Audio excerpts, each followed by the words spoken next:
সোনামুখীতে নাবালিকা ধর্ষণ কাণ্ডে 20 বছরের কারাদণ্ড, আর্থিক জরিমানা নির্দেশ বিষ্ণুপুর মহকুমা আদালতে। 2024-এর অগাস্ট মাসে নাবালিকাকে ধর্ষণের অভিযোগ ঘটনায় গ্রেপ্তার হয় প্রতিবেশী এক বৃদ্ধ।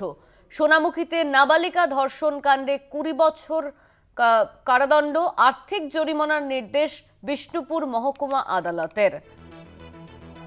সৈয়দ মফিজুল হুদা আমাদের সঙ্গে ফোন লাইনে রয়েছে। ঠিক কি খবর রয়েছে? চলতি বছরের আগস্ট মাসে সোনামুখী থানা এলাকায় 5 বছরের এক নাবালিকা কন্যাকে ধর্ষণের অভিযোগ উঠেছিল প্রতিবেশী এক বৃদ্ধর বিরুদ্ধে।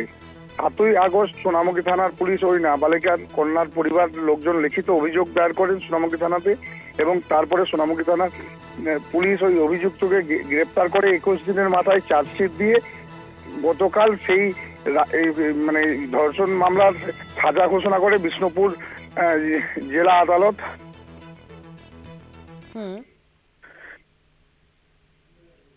শোনা যাচ্ছে? হ্যালো, হ্যাঁ। গতকাল সেই ধর্ষণ মামলার মানে সাজা ঘোষণা করে বিষ্ণুপুর আদালত, এবং পাশাপাশি 20 বছর সশ্রম কারাদণ্ড এবং 35,000 টাকা জরিমানার আদেশ দেন বিষ্ণুপুর আদালত, এবং পাশাপাশি জরিমানা টাকা না দিলে আরো কিছু সাজা বাড়বে বলে এমনটাই জানা যাচ্ছে। ধন্যবাদ সৈয়দ তোমায়। আমাদের সঙ্গে ফোন লাইনে ছিলেন আমাদের প্রতিনিধি সৈয়দ মফিজুল হুদা।